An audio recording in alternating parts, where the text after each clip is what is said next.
Before we start, I would like to spend a few moments of silence for the people who died and those who are suffering in Israel and Gaza.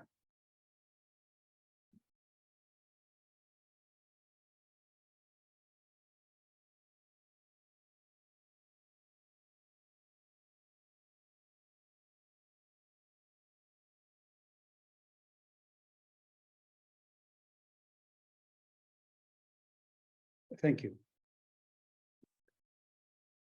So you're here, and most of us probably believe that AI is a GPT, not a generative pre-trained transformer, but a general purpose technology. So something that will affect all aspects of human activities. And we are asking today how to balance its development with its impacts on society, which could be positive, negative, or maybe disruptive or distortive. Foundation models have taken the stage by surprising for their unexpected abilities, and therefore raising both expectations and fears. The research community itself is quite divided, taking opposite positions on main issues. This is a pity, because this may cause confusion in both the public opinion and the policymakers about which direction to take. The debate we are trying to address some of these issues, of course, will not solve them, but should provide an opportunity for us to listen to the arguments of others with an open mind. One important issue is how large language models will evolve, in particular on whether to keep building bigger and bigger ones or not. Dario Amodei led the development of GPT-3 at OpenAI based on the empirical scaling law of for language models performance. And bigger models might also lead to emerging abilities which appear only with scale. Others dispute this approach and claim that smaller models might achieve equivalent power and foster wider adoption. This is a critical decision, since shooting for larger models involves larger economical costs and hence might lead to further concentration and digital divide between those who have those resources and those who don't. So the first question that we are going to discuss is whether we should continue advancing foundation models or suspend their development. But you have been shown that you can vote on these 5 issues online. So if you have already done so, I think we can just look at the current situation with the votes and see if, and then we will see what happens after the vote. So I will show you the vote that we received so far, and then we clear and we start again. Okay. So here, results so far. The first question is, should we continue advancing foundation models or suspend their development? And so far we got 50 votes, 51.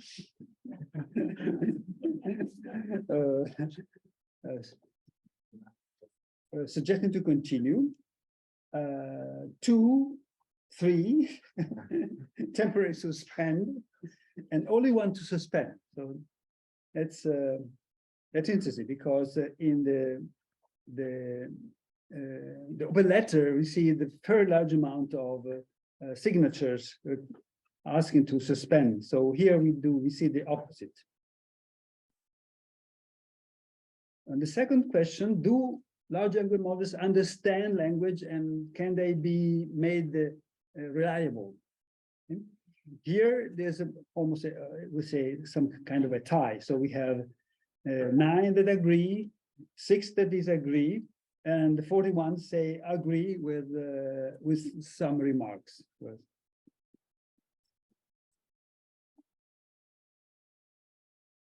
Then we have should we regulate AI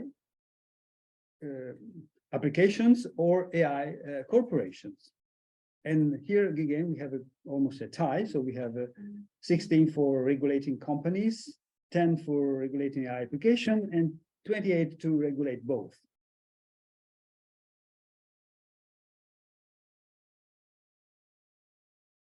Next question is, are openly licensed models or efficiently fine-tuning approaches sufficient for democratized AI? And here we have that a fairly large number of people, 22, say no, not enough. 27, 28, or say that sometimes they are in limited cases, and only 5 believe that that would be enough. Okay, so. And the last question is, can guardrails be incorporated within model training? And here possibly have a tie. So 10 say yes, 10 say no, and 34 somehow. So this is still, the jury is still out on this issue. So this is how we stand so far. So I now will clear these numbers, and we have a debate, and then we will have the opportunity to vote again to see what if the debaters were able to make you change your mind. So now let's move to the first.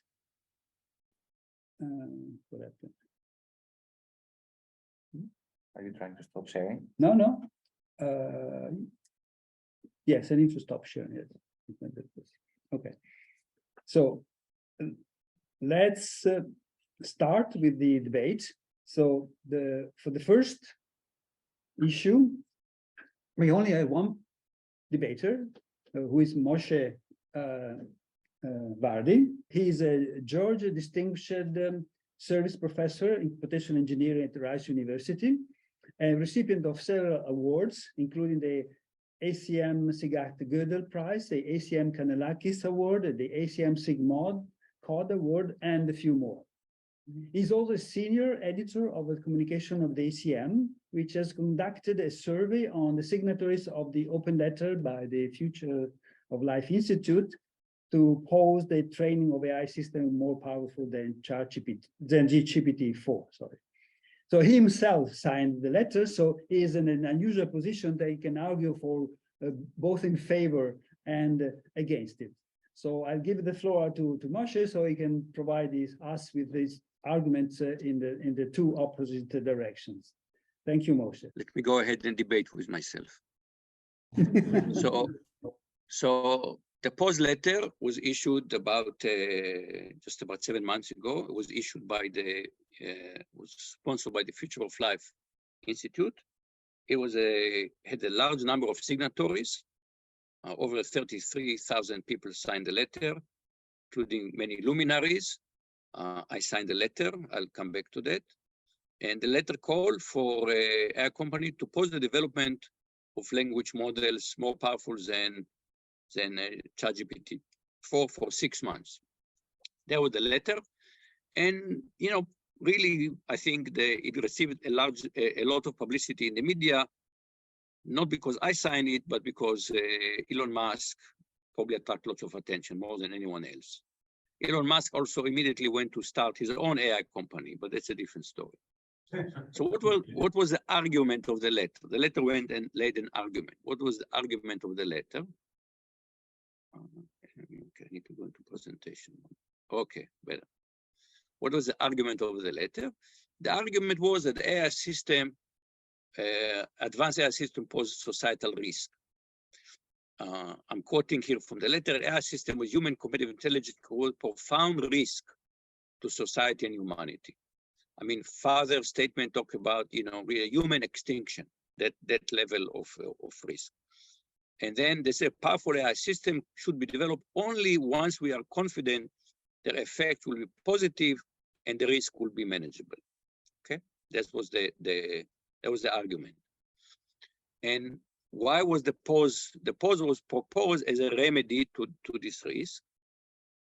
And what are we going to do within these 6 months? One was to develop, make sure the technology is safer. So the AI labs and experts should develop safety protocol, shared safety protocol. And the AI system we should be able to rigorously audit and appoint outside experts to review the audits of such systems so they do not pose risk. So this is one thing. This is in some sense to the R&D community to come up with safer technology. 6 months were supposed to give us time to develop safer technology.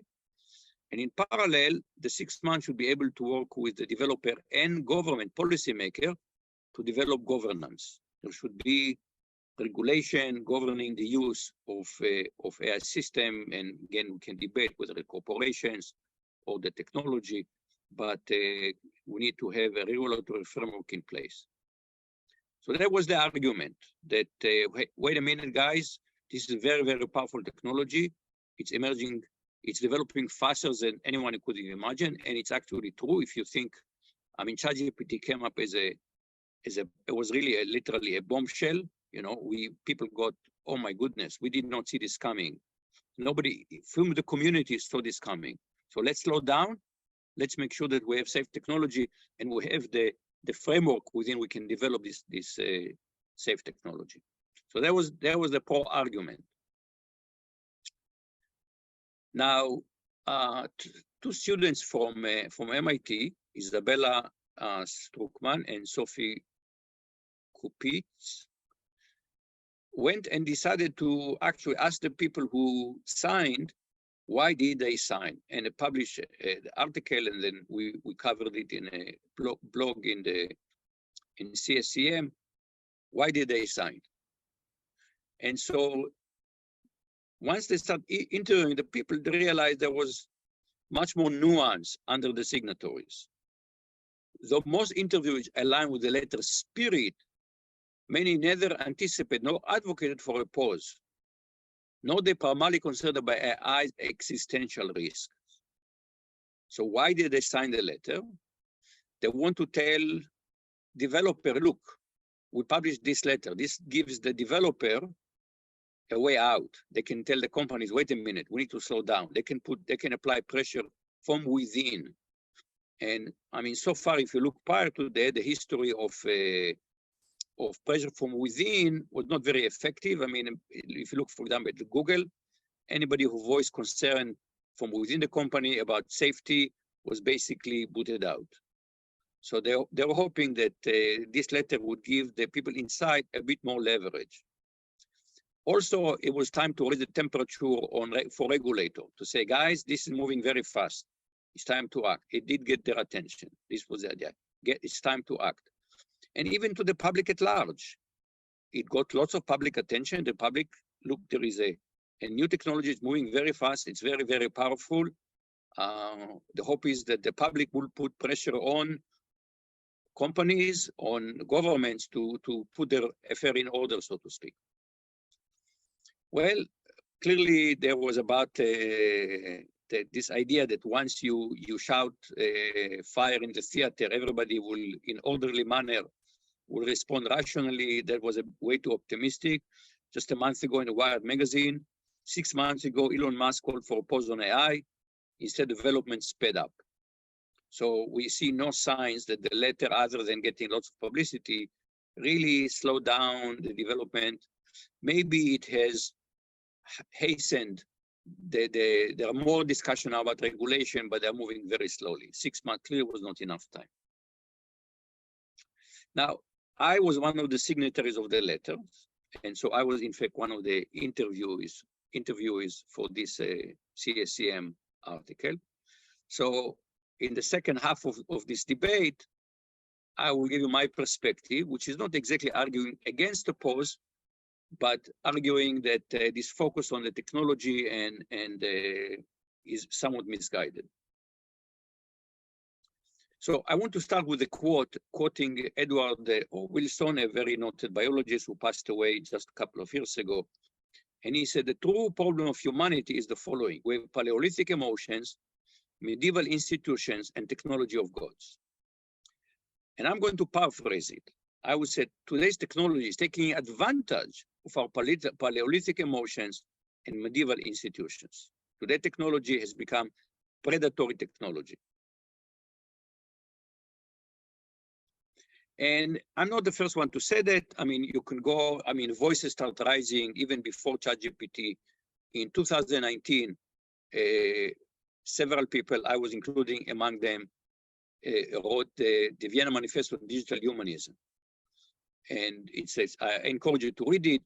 The key sentence to me is, we must shape technology in accordance with human values and needs, sort of allowing technologies to shape humans. BMW used to have the slogan, the ultimate driving machines. And now they feel that the business is being threatened by autonomous vehicles. So the new slogan is, do not be driven by technology, drive it. And I think this is an appropriate metaphor for our society. We should not be driven by technology, we should drive it. Now, I want to go back a decade ago, more than a decade ago, to the book by Nick Bostrom, who wrote a book called Superintelligence, and he came up with the thought experiments about the paperclip maximizer. So he says, suppose we have a super intelligent agent, and you tell him, make paperclips. And so I said, okay, the agent will say, I will make as many paperclips as possible. And because it's super intelligence, it will figure out essentially how to convert the whole solar system into a paperclip factory. I think Nick Bostrom missed something that's going on. We already have such super intelligent agents. They are called corporations. Why the super intelligence? Because they are able to marshal huge number of human brains towards a single goal. So they are more intelligent than any one of us separately. And they're maximizing. Well, they're not maximizing necessarily paperclip production, but they're maximizing profits. It's kind of essentially the same thing. So if you look what happened with climate change, the super intelligent oil and gas corporations, Exxon knew about human-caused climate change in the 1970s, and they obfuscated, and their own scientists told them about it. And they not only disclosed it, they fought against the spread disinformation for decades against this idea. So our big risk is not the technology per se, but what will profit maximizing corporations will do with this technology. That's my view. And so what are the remedies? One, we already have a remedy. It's called antitrust. The problem is right now, these tech corporations are simply too large and too powerful. And I refer you to two books that have been published in the last few years. One was in 2018, The Curse of Bigness, Antitrust in the New Gilded Age by Tim Wu. And 2 years later, Antitrust, Break Them Up, Recovering Our Freedom from Big Ag, Big Tech, and Big Money by Zephyr Teachout. And in particular, Zephyr makes the argument that we should not interpret antitrust just as a pro-consumer issue. Because people say now, what's the problem? You know, Gmail is free, Facebook is free. We should think about power and democracy. And what happened to democracy when certain players gets too big and too powerful? Kate Crawford, who wrote the Atlas of AI, said in 2021, stop talking about AI ethic, it's time to talk about power. So one instrument that we have is antitrust. But I want to bring another issue, which we rarely think about, and we don't think about it because the tech companies don't want us to think about it. And these are click-through contracts. So if you think about how we live our life, we have two legal regimes. Normally, the legal regime, we are governed by laws passed by legislatures. Are they perfect? No, they're far from perfect. We all know that. Big money plays a role, but nevertheless, there is a democratic process. It's very imperfect. You just remember what Churchill said. It's better than all other systems. But when you come to technology, the standard legal framework has been suspended. Instead, there is the shadow legal system of click-through contracts. And you don't realize it because we are just made to click through. New York Times calculated that if you were to read all contracts of the technology you use in 1 year, you'll be spending 2.5 months just reading contracts. And in particular, for example, tech companies have no liability. Why? Because you have agreed to waive their liability. So all this, they don't worry about safety of AI products because they're not liable, because you have signed away your rights to sue them in a case of damages. So it's time to tear away the shadow legal system. And I propose a very, very simple law. It would say all click-through contracts, past, present, and future, are hereby nullified. So I would argue that I would paraphrase Kate Crawford. Stop talking about AI technology. It's time to talk about power. Now, I'm overstating the case a little bit. Technology is important. Talking about safety is important. I'm not trying to say this is not important. But the real issue that I view is not just the technology, but the power of corporation who wield this technology with no accountability and no liability. Thank you. Okay, thank you very much.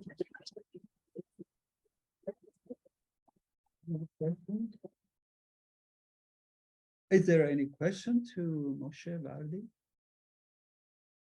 before we move to the next?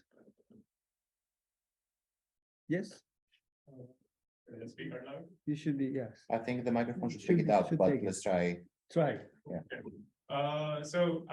you for the great talk. I think like a lot of the people who focus on existential threat, and like I collaborate with a lot of these people as well. So I really love the community in general, but I'm slightly concerned that like we're talking too much about disrupting the existing system, and we're not talking enough about the positives of the system. Like it's definitely possible that of like what AI can bring to the community. I come from India. There's like the possibility of AI for improving education is huge. I would also like to like maybe gather your thoughts on the idea of the positive impacts and how you expect like if disruption might pull us back from the positive impacts in the current age because we're too concerned about the negative impacts. Do you have any thoughts on that? Yes. So there's no question that technology has incredible positive impacts. Just consider the fact that I can participate in your AI debate from very far away, sitting in my own home. This is not just a matter of convenience. Think what happened during the pandemic. Imagine that we had a pandemic without the internet. What would have happened? Either we would have had many, many more millions of people have died, or we have much, much worse economic damage. However, this idea that essentially, I'll paraphrase what you're saying, regulation will stifle innovation. And the answer is, regulation, if you have children, then you're facing this issue every day. How do you regulate your children? And the answer is you can over-regulate them, and then they grow up, and they don't know how to make decisions. They don't know how to face the consequence of their decision. They don't know how to be responsible. Or you can under-regulate and take all kind of risks, because the answer, what children will do crazy stuff. I remember crazy stuff that I did as a child. It's a miracle that I'm still alive. So regulation will be done with a very, very a sense of nuance, of not overdoing it, not underdoing it. But this argument that regulation will stifle innovation, the answer is certain innovation, we want to stifle certain innovation. Innovation that's going to damage to society, okay? In the name of just the state should not get involved in the free market. Look where we are with climate change now. We have now passed through the worst summer in the history of Houston, and summer here was almost 5 months long. This is summer. It started from early May till mid-October. We had temperature of close to every day, close to 40 degrees, with humidity close to 100%. So we need to have a sense of balance. This is ancient wisdom, the golden path, the golden path. Any other question? Okay, So thank you very much, Moshe. You didn't answer the question, but nevertheless, you gave us significant contribution. So let's move on to the next issue, and hope you can stay with us until the end. Yeah, I will. So the next question is, do large language models understand language, and can they be made reliable? The debaters will be Geoff Hinton and Gary Marcus. Geoffrey Hinton is an emeritus professor at the University of Toronto, and is a recipient of several awards, including the HKI Award for Research Excellence and the ACM Turing Award for his pioneering work on deep neural networks. Yeah, I think it's fairly urgent for the researchers to come to a consensus about whether these big chatbots like GPT-4 or Bard actually understand what they're saying. Yeah. There's clearly some people believe they do, and some people believe they're just stochastic parrots. And so long as we have those differences, we're not going to be able to come to a consensus about dangers. Yeah. And so I think it's sort of urgent for the research community to address this issue of whether they understand or not. And I think both of us believe they do understand, but people we respect a lot, like Yann, think they don't really understand. And it's crucial to resolve this issue. And we may not be able to come to a consensus about other issues until we've resolved that issue. Yeah. One of the challenges of the term understanding is not sure what's the test for whether a system understands. And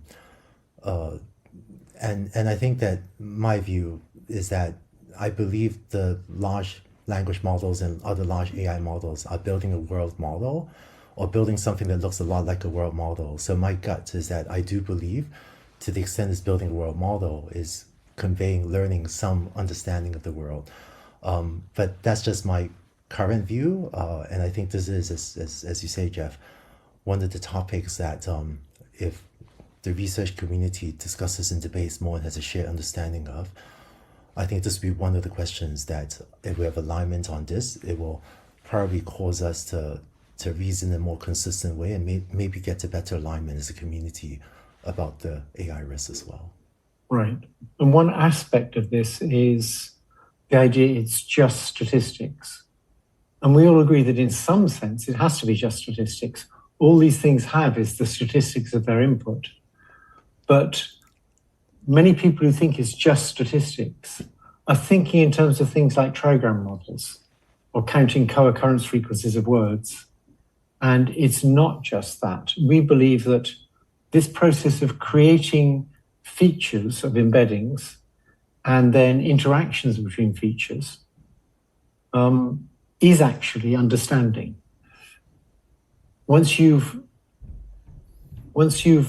taken the raw data of symbol strings, and you can now predict the next symbol, not by things like trigrams, but by huge numbers of features interacting in very complicated ways to predict the features of the next word, and from that make a prediction about the probability of next words. The point is, that is understanding. At least I believe that is understanding. I believe that's what our brains are doing too. But that's an issue to be discussed by the research community. And it would be great if we could convince people that they're not just stochastic parrots. Yeah.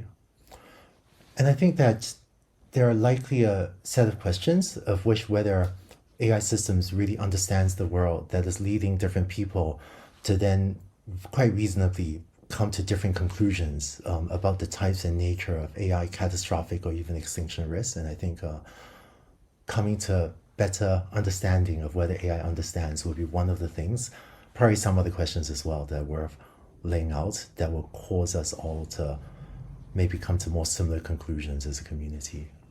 Yes, that would be good. The other debater on this issue will be Gary Marcus, who is a professor emeritus of psychology and neuroscience at the New York University, and the founder of Geometric Intelligence, a machine learning company. Okay, in order to understand one of the examples that he will present into a European audience, I must tell you that Sarah Palin is a controversial former governor of Alaska. Hi, I'm Gary Marcus, and I want to talk to you about why machines don't understand much yet.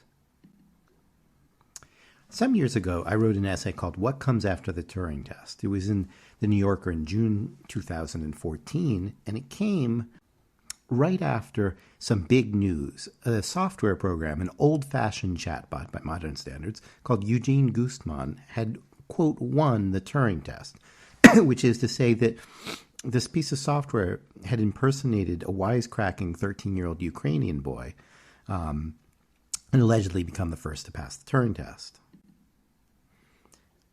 I interviewed it, so to speak. I was working for the New Yorker, freelancing for them at the time, and I said, do you read the New Yorker? And Gustman said, I read a lot of books, so many, I don't even remember which ones. I said, you remind me of Sarah Palin, who famously said she read a lot of magazines or newspapers and couldn't name them. And Gustman said, well, if I'm not mistaken, Sarah's a robot, just as many other people. We must destroy the plans of these talking trash cans. It was funny, it was evasive, and it wasn't really intelligent, even though the press at the time pretended it was. And so I proposed a Turing test for the 21st century. Build a computer program that can watch any arbitrary TV program or YouTube video and answer questions about its content. Why did Russia invade Crimea? Or why did Walter White consider taking a hit out on Jesse? And I said chatbots like Gustman can hold short conversations about TV, but only by bluffing. When asked what Cheers was about, it responded, how should I know? I haven't watched the show. But no existing program, not Watson that was popular at the time, not Gustman, not Siri, nothing that was popular then, could currently come close to doing what any bright, real teenager can do. Watch an episode of The Simpsons and tell us when to laugh. I still think that's the test. I think rumors that there is no test are inaccurate. I wrote it up in more detail with Praveen Paratosh in an article in AI Magazine called Towards a Comprehension Challenge Using Crowdsourcing as a Test. But it was expensive, not by the standards of current systems, mind you, but by systems of the day. Nobody ever did it. I got distracted in other things. I still think it'd be a great test.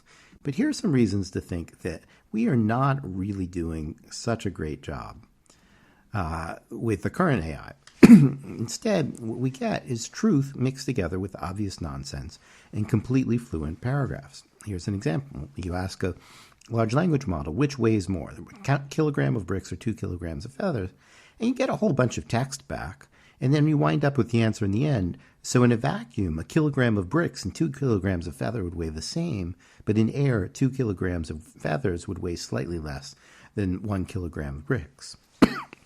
You can't really say that a system that answers that understands what weighing means. Here's another example. Owen Evans asked, does a language model trained on A is B generalize to B is A? And he found that systems that were trained, for example, on who's Tom Cruise's mother, Tom Cruise's mother is Mary Lou Pfeiffer, couldn't then necessarily automatically generalize to who is Mary Lee Pfeiffer's son, where the correct answer would be Tom Cruise. There are plenty of other examples. For example, systems have access apparently now to news, but you ask, wait, so did they remove McCarthy as a speaker without electing a new one, which we all know is actually true, and the system just makes stuff up. It says, no, they didn't remove McCarthy as a speaker of the House without electing one. There's no real model of the world. It's just saying words here. It goes on to say that Liz Cheney beat Jim Jordan in a vote of 220 to 215. It sounds perfectly plausible, but it never really happened.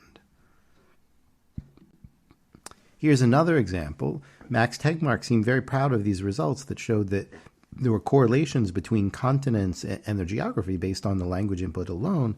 But wait a minute. If you look carefully, this system is proposing that there are lots of cities in the middle of the Atlantic Ocean, the Pacific Ocean, and so forth. It's not really understanding that cities need to be on land. That's not much comprehension. Here's an example from DALL-E 3 that just came out. It gets the gist of what a watch should be. I won't complain about all the weird things in the middle, but look at the text on the outside. It knows that there are kind of text-like things, but it doesn't understand what a watch should actually say. It just makes up nonsense. Here are 3 takeaways. Number 1, the problem is not that AI can't in principle understand the world. I'm not John Searle. I'm not running a Chinese room puzzle for you. The second is, but the problem is that current AI can't understand the world. Generative AI can't step far enough beyond its training to do an adequate degree of abstraction. It's just too dependent on the particulars of what is or is not in its training set to really understand the world. Nonetheless, and this is my last point, some future form of AI, perhaps not yet invented, will show a greater degree of understanding. And with Geoff, I agree that we have no clear plan for how we might deal with systems that are smarter than us when they come. He and I disagree on the time frame, but not on the important safety challenges that lie ahead. And I thank you very much. There's a question? Yeah, so I don't understand why do we have to always compare, I don't know, understanding with this type of mini puzzles, let alone I'm pretty sure if the algorithm would solve them, they would come up with new types of riddles to even harder ones. I mean, if I give these riddles to my 4-year-old son, I don't think he will be able to answer them. Is he a stochastic part also? Yeah. I mean, to some degree, he is. My take on this But it's is the that same algorithm that will, grow, hopefully become another part of it. Yeah. my take on this is that Geoff Hinton and Gary Marcus have a different way of interpreting the word understanding. So Hinton is saying the system are able to understand the meaning of words and sentences. Okay, that's it.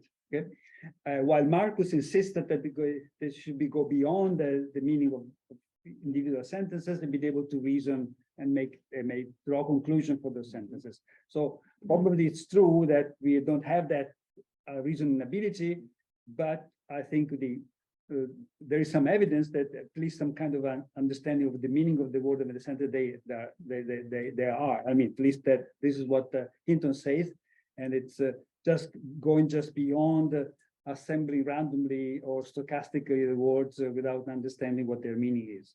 This, I think, it's my take on what the two are saying.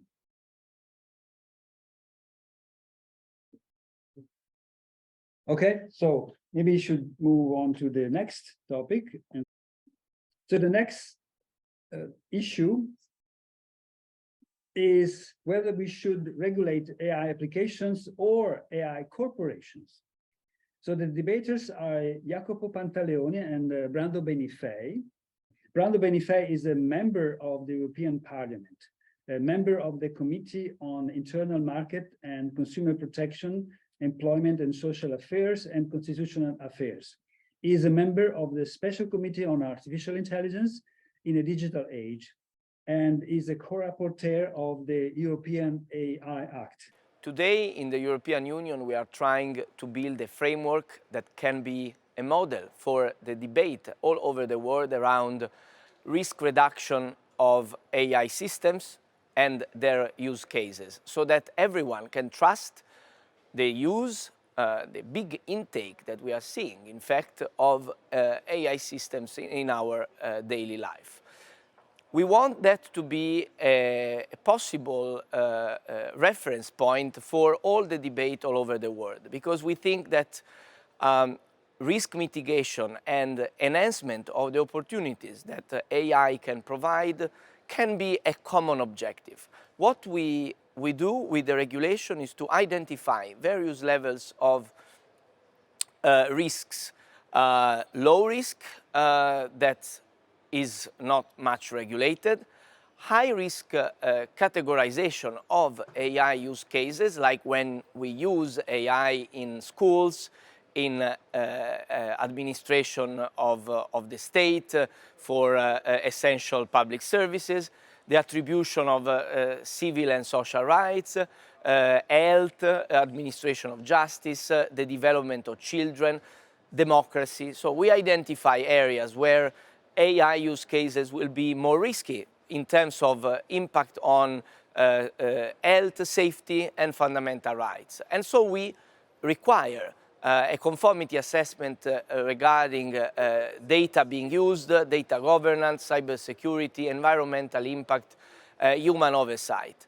And then we even identify use cases that we think are to be prohibited. So predictive policing, the use of biometric cameras in public spaces in real time for surveillance, emotion recognition in schools and workplaces. So we have been building a system that tries to not over-regulate when it's not needed and instead gives clear rules when there are risks, including transparency obligations for generative AI. So to make it identifiable with a watermark when we have a content produced by generative AI, and also systems to mitigate risks to produce of the risk of production of illegal content, and also copyright transparency. So to give more possibility for the authors and creatives to defend their rights in front of the developers of AI systems. In this context, it will be very important what we decide in terms of governance and enforcement, because we do not want this law to stay just on paper. And we are valuing, as I was saying at the beginning, the international cooperation. We are very much involved in pushing for a G7 level code of conduct on generative AI, so that we have common rules all over the place, not just for Europe. We think that's especially important to protect our democratic processes, and we believe that we need to build a corpus of international law around AI, because the regulation we are working on, and that will be possibly finalized by beginning of next year, is dealing with the domestic, daily risks of AI for our society. But we also need to look at systemic risks at a higher level, and also the geopolitical aspects. This needs to be dealt with in an international context. So these are two parallel directions that need to be also coordinated in some extent. I will continue working with parliamentarians and governments and NGOs and civil society, business sectors all over the world, so that our AI Act can be really a good example of sensible regulation that can be effective in delivering more trust, more human centrism around AI, and make everyone able to exploit the best out of the AI revolution, and use this technology for emancipation, for reducing inequalities, and not enlarging them. Thank you for listening, and let's continue working together. Okay, the debater on this subject, this topic, will be Jacopo Pantaleoni, who is a former Nvidia principal scientist and is a recipient of 2 Test of Time awards for his work in computer graphics. At Nvidia, he led the research in high throughput DNA sequencing and on the design of GPUs. He just published the book, The Quickest Revolution, which examines the societal issues stemming from the fast pace of technological development. So we'll have Jacopo, you can take the floor. And thank you. It's a bit of a pity that I couldn't hear what my debater Brando had to say about this topic, but good afternoon, everybody. I'm very glad and honored to be here and to be given the opportunity to discuss whether we should regulate AI or AI corporations. And my answer to that is that we should absolutely regulate both. So there are many reasons for doing so, and I will try to highlight the most important ones in the next few minutes. So first of all, on one side, I think it's crucial that we regulate AI and AI applications because, as has already been said before, in the next few years, AI will become deeply entrenched with every aspect of our lives, every aspect of our public and private lives. And therefore, it may significantly alter our social fabric. In fact, we may say it has already done so through the advent of internet search and social media, for example, which were largely powered by machine learning algorithms since their inception. But of course, now thanks to more recent advances, we are now seeing AI penetrate, expand into, and transform multiple other sectors. For example, from healthcare to finance, from illustration to advertisement, but also more sensitive sectors maybe in the future, like education, journalism already, and even our judiciary systems. For example, with delicate applications, delicate decision-making applications and credit scoring applications being increasingly offloaded to artificial intelligence. So now it has to be said on one side that private companies are doing an amazing job at overcoming the technical challenges involved in building these applications, and to some extent also solving societal problems like removing bias and making these applications more fair. But on the other hand, as Moshe has highlighted in his first talk, we should always remember that private companies at the very end are economic actors embedded in a highly competitive markets, and therefore they are, in the end, the top priorities are driven and set by profit. So regulation like the European AI Act should be there, and thankfully it is partly already there, to make sure that communities like the EU can set guidelines and guardrails to develop these applications in a way that tries at least to cater to broad social welfare and respect the citizens' rights. For example, preventing or trying to prevent the spread of misinformation, or protecting the user's privacy, or forbidding applications of global surveillance. So this is something that is, at least in part, already being taken care of, at least in the EU. But at the same time, I believe it's crucially important for states, for individual states, and confederations of states like the EU, and even the US, to start realizing that there is an urgent need to regulate AI, the supersized corporations that currently are almost totally in charge and in control of developing the current and the next wave of largest models and the largest advances in this quickly evolving field.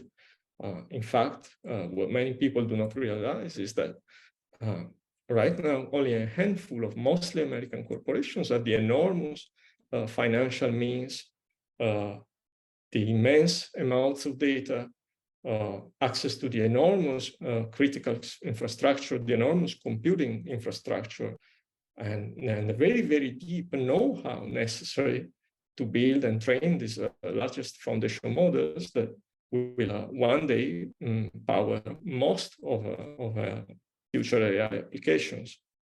To give you an idea, Amazon, one of the largest cloud providers, so one of the largest owners of this kind of infrastructure, in 2022 invested over $72 billion in R&D. And the staggering amount is more than what states like the UK or Italy could invest in research in the same year. Or again, OpenAI has already raised $10 billion in funding by Microsoft, and is now looking forward to a valuation of $90 billion.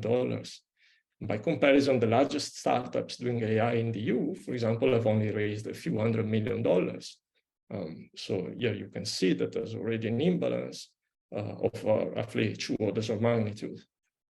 At the same time, several studies are pointing out that technological progress is fostering a widening economic gap. For example, leaving low-skilled workers behind in a gig economy that offers little worker protection and very often very low incomes. So what we are witnessing is a vast concentration of power. And of course, the attention to profit may not do much to reduce these trends. Therefore, if AI is the steam engine of our age, the steam engine of mental labor, of the future of mental work, and if it, on one side, it may allow simplifying our lives, and perhaps even in the next decades, reduce our need to work, we also need to start asking ourselves, what is the kind of future that we want to build with it? Who should be in control of it? And most importantly, who should benefit? Whether it should be just the top tier of society, or whether we should try to extend the benefits to all tiers of society. And so, given the wide implications, I believe it's crucial for our democracies that we start seeing AI increasingly as a public good, and therefore start regulating it as other public utilities have been regulated in the past. And with this message, I would like now to wrap up my statement. Of course, I think there is, to respond to the question that was raised to Moshe as well, there is much good that can come out of AI. Nobody doubts that. But the issue of regulation is one that should be looked through several lenses, and I believe we should not even debate whether we should regulate AI and its applications, or AI corporations. Rather, we should look very thoughtfully at how to regulate both. Again, in the latter case, to reduce concentration of power, which is something that has often happened in history when new innovations came about. The steam engine was, for example, one of the prime examples. So this being said, I want to thank you all for listening, and I'll be happy to take questions. Yes, there's a question there. I have one question and one observation. First of all, in steam engine, what was the regulation? If you look at the history of the first industrial revolution, the first decades after the birth of the steam engine were very, very rough, especially in England. It took many decades to regulate the new type of work that emerged out of the birth of Joshua Bengio. So it was very diverse. For example, if you look at laws in 1841, I don't remember the first date, the exact date, but I believe around 1841, there was one of the first regulations forbidding children to work, children below 8 to work in mines. This was something relevant to the steam engine because there were coal mines, and coal was. That's the point I'm trying to make. That what you're saying is a regulation of basically exploitation, not technology. So I understand that you are to say, and in also all your example, you're discussing about the economic disparity. But it's nothing like, as far as I can see, I could give you tax, right? Like it doesn't tax them. It doesn't, the rich don't pay enough. But again, I completely agree. But how is it related to AI? But first of all, corporations should be taxed more, for example. That's an excellent example. But then again, I could give you other examples of how the antitrust broke many monopolies in the past, and it only did so after public pressure built up. Right? In the beginning, monopolies were often, especially in the US, allowed, or oligopolies allowed to form.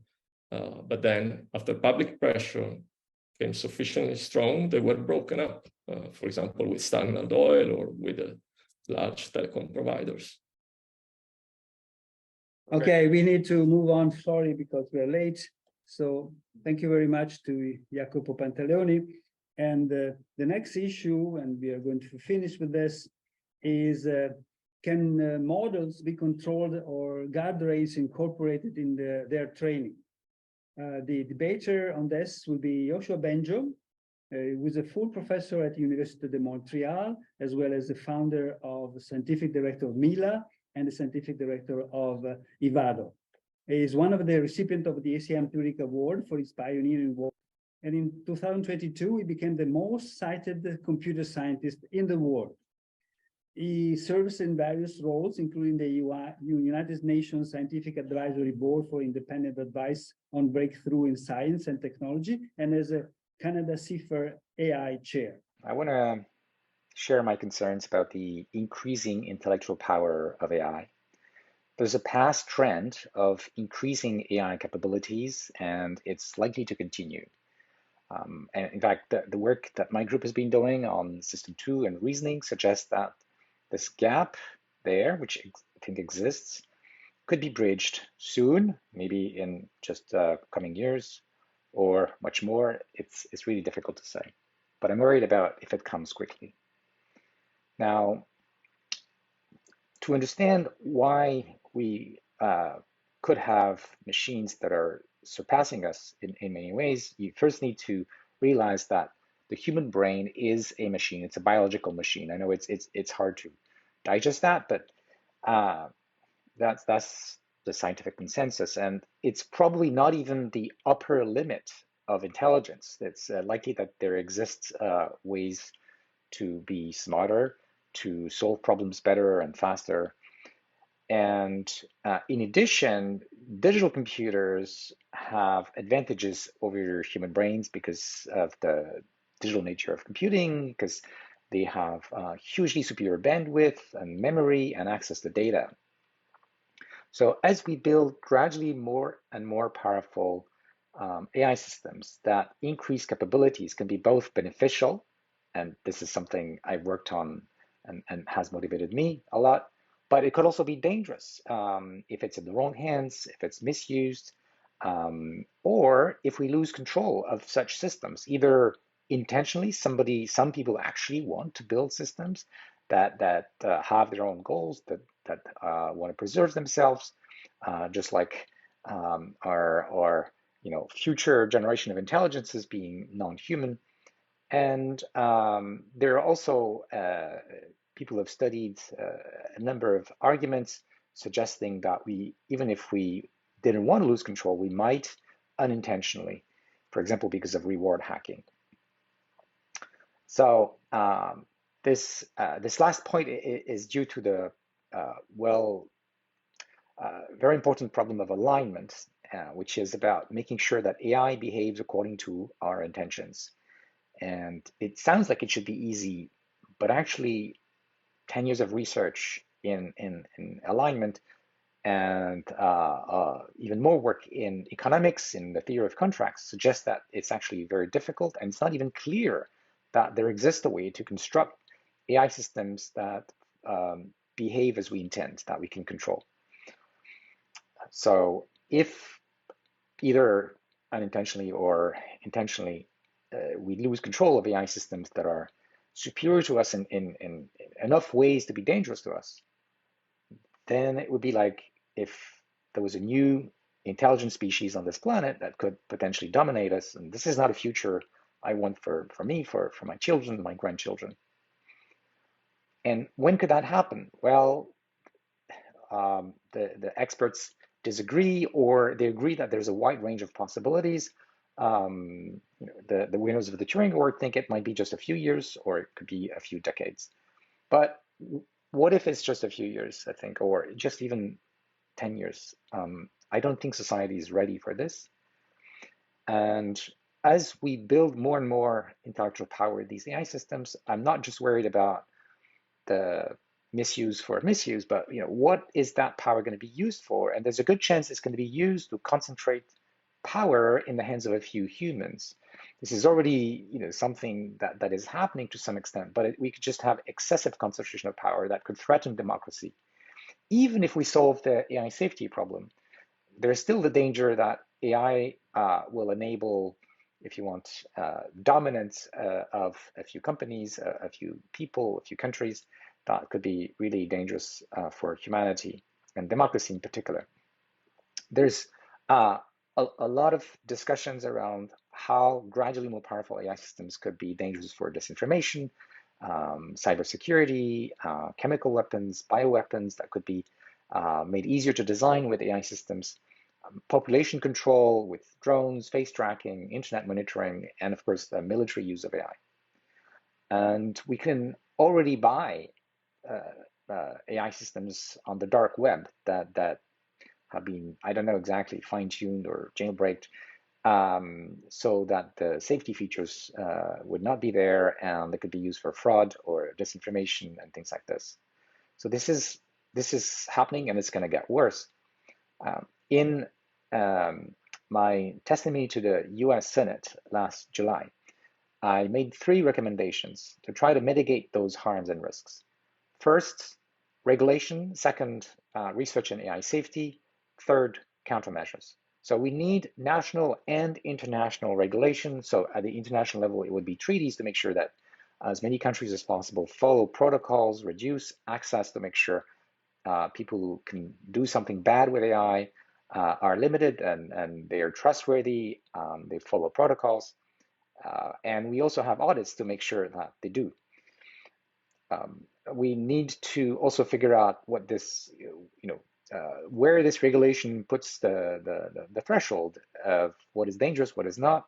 And so that's why we need the second point, major investment in AI safety research to better understand what can go wrong.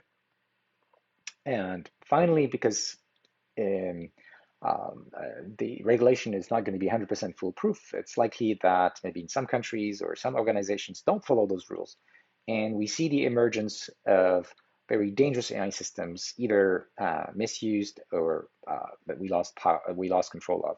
And so we need plan B for this. We need to prepare for these kind of attacks on all those fronts that I talked about. I call that countermeasures. And I'll stop here and hope that this makes you think a little bit and take your time to try to digest all this, which is not easy and took me quite a bit of time. The second invited debater on this issue was Yann LeCun, who is Chief AI Scientist for Facebook AI Research. He is also a part-time Silver Professor at New York University. He is the third of the 3 recipients of the 2018 ACM Turing Award for his pioneering work on deep neural networks. Unfortunately, he didn't answer my invitation to participate, but in the last few days, he got engaged in a debate with Yoshua Bengio on Facebook on similar issues. Therefore, I would like to read you parts of that exchange. LeCun started. The heretofore silent majority of AI scientists and engineers who, number 1, do not believe in AI extinction scenarios, or number 2, believe we have agency in making AI powerful, reliable, and safe, and number 3, think the best way to do so is through open source AI platforms, need to speak up. Bengio answers. Let me consider your 3 points. Number 1, AI extinction scenarios. It is not about believing in specific scenarios. It is about prudence.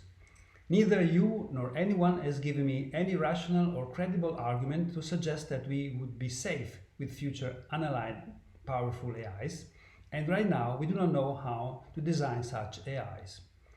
Even if we did find a way to make safe AIs, we would still have a social-political problem to avoid grave misuse, excessive power concentration, and the emergence of entities smarter than us and with their own interests. Number 2, making AI safe. Indeed, we do have agency, but right now we invest 50 to 100 times more on AI capabilities than in AI safety and governance. If we want to have a chance to solve this problem, we need major investments both from industry and government academia. Number 3, open source AI. Open source is great in general, and I am and have been a big supporter. But you have to consider other values when taking the decision. Future AI systems will definitely be more powerful and thus more dangerous in the wrong hands. Open sourcing them would be like giving dangerous weapons to everyone. Your argument of allowing everyone to manipulate powerful AIs, like the libertarian argument that everyone should be allowed to own a machine gun, or whatever weapon they want. Government do allow anyone to build nuclear bombs, manipulate dangerous pathogens, or drive passenger jets? No, these are heavily regulated by governments. LeCun. Number one, AI extinction scenarios. It's not about worrying about risks nor imagining catastrophe scenarios. It's about designing AI systems for safety. Speculating about the potential dangers of turbojets in 1925, before they were invented, was pointless. Doing all the careful engineering to make them reliable is what matters. How to do it is a question for specialists, and scaring the public about it is counterproductive. Number two, not investing enough on AI safety. There is a huge amount of investment going into making AI systems safe and reliable. There is also a huge amount of investment in using AI to make various systems safer and more reliable, including cars, medical diagnostic systems, communication platforms, and social networks. Number three, open source AI. AI systems are not weapons any more than a car or a computer is a weapon. AI systems are designed to make people smarter. Assimilating them to weapons, particularly nuclear weapons, is downright ridiculous. For the record, I am all in favor of more restriction gun laws in the United States, and I have no issue with regulating AI products. Obviously, a driving assistance systems or a medical image analysis system should go through some sort of certification, but such regulations are already in place. Today's systems do little more than approximately regurgitate information they have been trained on from the public internet. In other words, they can't give you actionable information that is not already available through a search engine. Future AI systems may have more powerful capabilities, but then will almost certainly be very different from current AI autoregressive large language models. Until we have a design, it's premature to speculate about ways to make them safe. The idea that a single rogue AI systems will destroy civilization is science fiction fueled nonsense. For every random isolated dude who could build somewhat dangerous AI, there are thousands of highly competent, well-funded, well-intentioned scientists and engineers who can develop countermeasures. This is not a new problem. This is how computer security and integrity effort on communication platforms already work. AI is the solution there, not the problem. Building safe and reliable AI systems will be just like building safe and reliable turbojets, iterative design and refinement.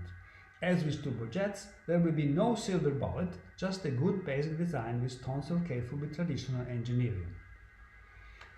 Bengio. If some AI surpass us in critical capabilities that enable them to overpower us, they might or might not destroy us. I don't know. But I do not wish to let that to chance and out of our agency. Simply being indifferent to us is clearly not reassuring. We have made extinct over 1,000 species recently. In addition, at least some humans might not like the idea and would try to unplug the AIs, and the AIs would not want humans to be able to do that, so a conflict is plausible. LeCun. The idea that intelligent systems will want to overpower us is plain false. The desire to dominate is not correlated with intelligence. Even within the human species, it's false. If it were true, Einstein and many other top scientists would have been rich and powerful, and they were neither. Arguably, it's the least intelligent among us who have the greatest need to dominate others. We will build AI systems that are simultaneously very intelligent and subservient to us, and subject to mutable guardrails objectives that guarantee their safety. You may be worried because you don't know how to build such systems, but then you don't know how to design safe and reliable turbojets either. Yet you are not particularly worried about flying. Let me just make my final comments on this. Let me remark that Yann LeCun suggested that elsewhere that technically the guardrails could be included as constraints in the objective functions used during training, therefore being immutable during inference. Other alternative techniques are, for example, constitutional AI, which provides these guardrails as statements of universally accepted principles like the United Nations Universal Declaration of Human Rights, and the generated answers are filtered according to whether they comply with these principles. So now this concludes our debate, and we are really ready to vote again on them. Let's go on the poll side and cast your votes, please. So let's see how people voted after listening to the debate. First issue, should we continue advancing foundation models or suspend their development? So the vast majority claim that we should continue development. Only one claims that you should temporarily suspend them. The second issue, do language models understand language and can they be made reliable? So somewhat so, at least a large majority claims that they agree with some remarks. Somebody agrees totally and nobody disagrees completely. The next question is, should we regulate AI applications or AI corporations? And here the majority claims that we should regulate both. Some claim that we should regulate AI applications, and just a few claim that should regulate AI companies. The next issue is, are openly licensed models or efficient fine-tuning approaches sufficient to democratize AI? And here a majority claims that it's not sufficient. Only a few claim that it's helpful, and in limited cases it works, but nobody claims that it's enough.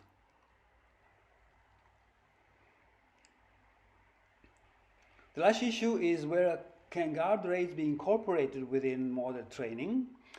And the majority claim that it's somehow possible to some extent. Some claim that it's really possible, and only a few claim that it's not totally possible. So that concludes our debate, so let you take your own conclusion for this. I think it was interesting to hear how the experts have positions on these issues, and you can make your own mind about them as well. Thank you very much for listening.